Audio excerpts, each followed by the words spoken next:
ভেনেজুয়েলায় ভূমিকম্পে নিহতদের মরদেহের জায়গা হচ্ছে না হিমঘরে কিংবা মর্গে। সারি সারি মরদেহ রাখতে হচ্ছে খোলা জায়গায়। তীব্র গরমে দুর্গন্ধ ছড়াচ্ছে।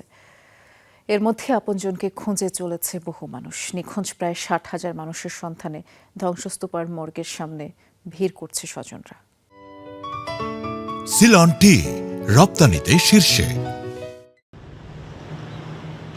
ভূমিকম্পে ধসে পড়া ভবন থেকে উদ্ধার করা হচ্ছে একের পর এক প্রাণহীন দেহ। হাসপাতালের হিমঘরে এত মরদেহ রাখার জায়গা নেই, তাই রাখা হচ্ছে খোলা আকাশের নিচে। তীব্র গরম, ৩২ ডিগ্রি সেলসিয়াসের উপর তাপমাত্রা। উপকূলীয় শহর লা গুয়ারায় সরকারি এক স্থাপনার সামনে সারি সারি উদ্ধারকৃত লাশ।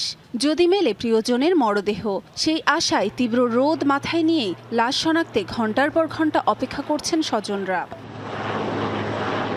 বিশেষজ্ঞদের মতে জীবিত কাউকে উদ্ধারের জন্য প্রথম ৪৮ থেকে ৭২ ঘন্টা সবচেয়ে গুরুত্বপূর্ণ।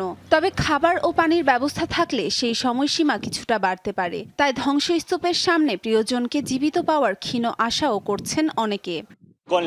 আমি টানা এখানেই দাঁড়িয়ে আছি, আশা করছি ধ্বংসস্তূপের নিচে আমার বোনকে মৃত পাবো না, জীবিত ফিরে পাবো তাকে। সরকারি তথ্য মতে ভেনেজুয়েলার ভূমিকম্পে নিখোঁজ প্রায় ৬০,০০০ মানুষ। কিন্তু উদ্ধার তৎপরতার ধীরগতির জন্য আপনজনের মৃতদেহ পাওয়াই এখন সৌভাগ্য। ভূমিকম্পে সবকিছু হারানো মানুষগুলো মরদেহ সৎকারে প্রয়োজনীয় অর্থ জোগাড়েও বিপাকে পড়ছেন। আয়শা রেজওয়ানা, যমুনা নিউজ।